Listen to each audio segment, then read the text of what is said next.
Welcome back. As you've driven by the high school this spring, you may have noticed some kids out front playing rugby. A growing sport in the U.S., rugby has started to take the country by storm, including locally at Needham High. Here's sports producer Michael Dermody with more. Just a few years into its existence, the Needham rugby program has grown to new heights this year and continues to excel. One main reason for this has been the sport's toughness and team mentality. When I first started playing, it was the fact that everyone got the ball, no matter how big or slow you are, and the fact that you get to hit kids. I get to hit people, basically. You get the ball in rugby. I'm a lineman in football. You don't get to touch the ball, basically. So you actually get to contribute more than just pushing someone over. With increased interest in over 30 kids on this year's team, the program has made the jump to the Division I level this year. So last year we swept every team in Division II by 40 points, which is a lot for rugby.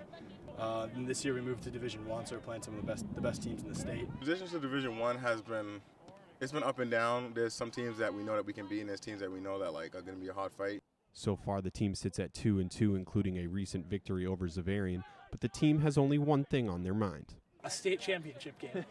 We have been to and lost the state championship game for 5 years in a row. So if we make it this year, hopefully we'll win. But I don't know if we're going to make it. If we keep playing like we have been, we should. But there are some good teams in the division, and it's going to be a tough competition. My goal is to get as far as in the tournament as we can, win states. We've lost in the state finals for 5 years in a row, I think.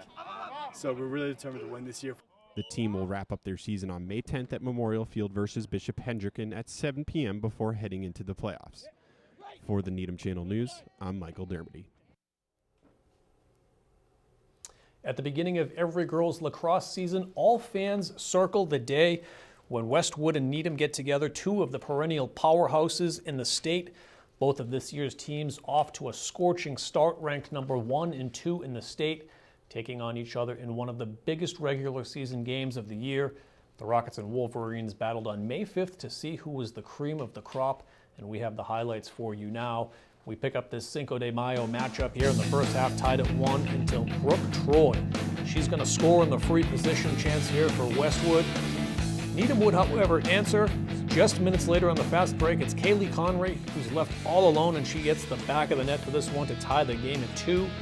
Closing minutes of the first half now, Ela Hazar. She would score back-to-back goals, including this beauty here to give Westwood a 5-2 lead in the half. To the second half we go. Needham sticking around as Catherine Conley scores here to cut the Westwood lead 6-4. But Westwood would start to pull away in this one thanks to some costly Needham turnovers. Here's senior Kim Ujitsi scores, and then Grace McDonald finds Brooke Troy, who scores for her 4th goal of the night. Westwood would go on to beat Needham by a final of 12-7 in this matchup.